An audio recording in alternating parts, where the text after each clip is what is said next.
नमस्कार दोस्तों, राधे राधे, जय श्री कृष्णा। कैसे हैं आप लोग? आशा है आप लोग बहुत अच्छे होंगे।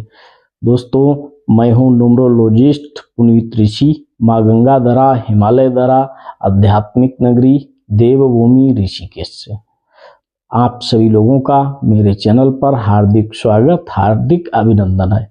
दोस्तों, आज की वीडियो का मेरा टॉपिक न्यूमरोलॉजी और एस्ट्रोलॉजी से अलग है और आज का हमारा टॉपिक है मेडिटेशन, कि हम लोगों को अपने जीवन में मेडिटेशन क्यों करना चाहिए और मेडिटेशन करने के क्या क्या लाभ हैं और किस तरह से मेडिटेशन हमारे जीवन को एक नई दिशा, एक नई दशा देने का काम करता है। दोस्तों, योग, ध्यान एवं साधना के माध्यम से हमारे जीवन में नव रूपांतरण होने लगता है, या ये कहा जाए कि हम लोग यूनिवर्स की पावर्स को इनवाइट करते हैं और यूनिवर्स की पावर्स हमारे जीवन को सकारात्मक ऊर्जा से भरने का काम करता है। मित्रों, इस धरा पर सब कुछ एक वाइब्रेशन के रूप में काम हो रहा है। फॉर एग्जाम्पल, हम लोग अपने शरीर को ही देख रहे हैं, तो इस शरीर को चलाने वाली एक चेतना शक्ति है। चाहे उसे हम चेतना शक्ति कह सकते हैं, चाहे उसे हम जीवनी शक्ति कह सकते हैं, या आध्यात्मिक भाषा में हम लोग उसे आत्मा कह सकते हैं। किसी ने आत्मा को देखा या किसी ने जीवनी शक्ति को देखा तो उत्तर मिलेगा मित्रों, नहीं देखा। लेकिन वो है सूक्ष्म शक्तियां सूक्ष्म रूप से इस शरीर में अपना कार्य कर रही हैं और कार्य करने के कारण हम लोग आंखों के माध्यम से देख भी रहे हैं, कानों के माध्यम से सुन भी रहे हैं और शरीर के माध्यम से हम लोग चीजों को भी समझ रहे हैं।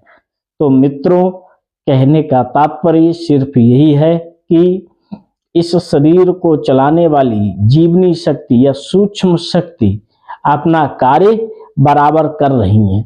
मित्रों, हम लोगों को चलने के लिए सांस की आवश्यकता है। अब सांस कितनी सूक्ष्म है, सांस को या ऑक्सीजन को आंखों के माध्यम से देखा नहीं जा सकता है, लेकिन सांस का आवागमन बराबर हमारी बॉडी के अंदर चलता रहता है और जीवनी शक्ति अपना कार्य करती रहती है।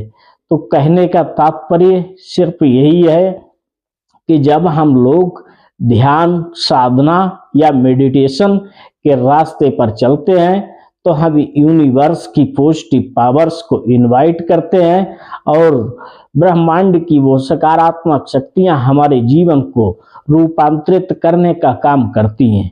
मित्रों, जैसा कि हम सब लोग बाहरी दुनिया से कनेक्ट रहते हैं, बाहरी दुनिया के अलावा भी एक हम लोगों की आंतरिक दुनिया होती है। यदि हम लोगों ने अपना मन, बुद्धि और चित्त को बाहरी दुनिया से मोड़कर अपनी आंतरिक दुनिया में कर लिया तो समझ लीजिए आप हमारी आंतरिक पावर्स का यूनाइटेड होने की प्रक्रिया मित्रों चालू हो जाती है। हमारे शरीर के अंदर भी एक दुनिया है जिसको कहा जाता है एक आध्यात्मिक दुनिया।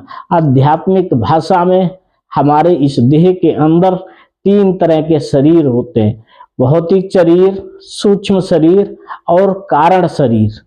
ये तो मित्रों काफी डीप की चीजें हैं, तो हम लोग अभी साधारण रूप से बात करते हैं मेडिटेशन की। मित्रों, मेडिटेशन के माध्यम से हम लोग अपनी आंतरिक शक्तियों से कनेक्ट होते हैं और जब आंतरिक शक्तियों से हम लोगों की कनेक्टिविटी बढ़ती है तो निश्चित रूप से हमारी जो पावर्स है वो यूनाइटेड होने लगती है, वो इकट्ठा होने लगती है, जिसके रूप में मित्रों हम लोगों की कंसंट्रेशन पावर बहुत इंक्रीज होती चली जा रही है। और विशेषकर मेरा सुझाव हमारे पढ़ने लिखने वाले स्टूडेंट्स से है कि आप लोग अपनी दिनचर्या में मेडिटेशन को, योग को जरूर शामिल करें, जिससे आप अपनी मानसिक क्षमताओं को, मानसिक पावर्स को आप लोग कई गुना इंक्रीज कर सकते हैं। मित्रों, पढ़ाई लिखाई में जो काम आपको 4 घंटे या 6 घंटे में आप लोग लर्न कर पाते हैं, उस काम को आप मात्र चंद समय में ही पूरा कर सकते हैं। इतनी पावर है मेडिटेशन में, इतनी पावर है कंसंट्रेशन में। यदि आपकी कंसंट्रेशन पावर इकट्ठा हो गई तो आप बड़े से बड़े कार्य को कुछ ही क्षणों में खत्म कर सकते हैं। मित्रों, हमें एक बात याद आ गई। स्वामी विवेकानंद जी ने एक लकड़हारा से पूछा कि आप दिन भर में कितने पेड़ काट डालते हो? तो वो बोला कि महाराज या स्वामी जी, हम सिर्फ 2 पेड़ काट पाते हैं। तो स्वामी जी बोले, ऐसा क्यों? आप चाहो तो 10 पेड़ या 15 पेड़ आप नहीं काट सकते हो? तो वो बोला, नहीं, हम पूरे दिन में सिर्फ 2 ही पेड़ काटते हैं। तो स्वामी जी ने कहा कि अपनी कुल्हाड़ी आप हमें दिखाइए। तो एक पेड़ काटने के बाद में उसकी कुल्हाड़ी की धार प्रभावित हो जाती थी और दूसरा पेड़ वो धीरे धीरे लकड़हारा काटता था। तो स्वामी जी ने कहा कि यदि आप एक पेड़ काटने के बाद फिर आप कुल्हाड़ी की धार तेज करो और फिर आप कुछ ही मिनटों में दूसरे पेड़ को बड़े ही आसानी से काट सकते हैं। तो कहने का तात्पर्य मित्रों ये है कि हमको सबसे पहले अपनी मानसिक कुल्हाड़ी की धार को तेज करना पड़ेगी और उसके बाद ही हम चंद घंटों का काम चंद मिनटों में कर सकते हैं। तो हम लोगों को अपनी मानसिक क्षमताओं को मजबूत करना है, मानसिक क्षमताओं को इकट्ठा करना है, तभी हम बड़े से बड़े कार्य को कुछ चंद मिनटों में, चंद घंटों में मित्रों समाप्त कर सकते हैं। और आज के समय में मित्रों सबसे ज्यादा लोगों को समस्या रहती है मानसिक, नींद ना आना, तनाव, बेचैनी, ये हर जगह आम समस्याओं का रूप लेती चली जा रही हैं। तो जिन लोगों को अवसाद, तनाव या मानसिक समस्याओं का सामना करना पड़ता है, उन लोगों के लिए भी ध्यान या मेडिटेशन एक टूल का काम करेगा। यदि आप लोग अपने जीवन पद्धति में ध्यान को, मेडिटेशन को, योग साधना को शामिल करते हैं तो आप देखेंगे कि आपकी मानसिक बेचैनी या मानसिक समस्याएं कितनी ही बड़ी क्यों ना हो, वो कुछ ही दिनों में, कुछ ही महीनों में आप आसानी से उनको दूर कर सकते हैं। तो मित्रों, मेडिटेशन और ध्यान के हमारे ऋषि मनीषियों ने कई प्रकार बताए हैं। फॉर एग्जाम्पल, जैसे राजयोग मेडिटेशन पद्धति स्वामी विवेकानंद जी करते थे और बुद्ध जी आनापानसती मेडिटेशन करते थे। तो ओशो जी ने एक अलग ध्यान की प्रक्रिया का वर्णन किया है। ओशो जी कहते हैं कि आप सोते जागते जो भी कार्य आप कर रहे हैं उसे पूर्ण होश में करिए और पूर्ण अवेयरनेस के माध्यम से करिए। कहने का तात्पर्य सिर्फ ये है कि हमारे ऋषि संत महात्माओं ने अलग अलग ध्यान पद्धतियों का वर्णन किया है। उनमें से जो आपको सही लगे वो आप मित्रों कर सकते हो।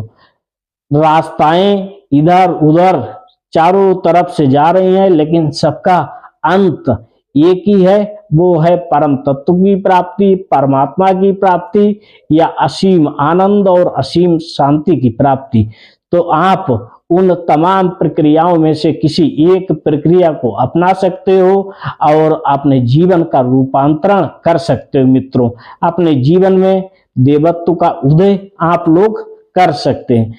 तो किसी भी पद्धति को आप अपनाएं, लेकिन मेरा आप सभी लोगों से निवेदन है, आप अपनी पावर्स को इंक्रीज करने के लिए किसी एक पद्धति का अनुसरण जरूर करें और जीवन को एक नया आयाम देने का काम करें। इसी के साथ मित्रों, राधे राधे, जय श्री राम। फिर मिलते हैं एक नेक्स्ट वीडियो में, तब तक के लिए हर हर गंगे।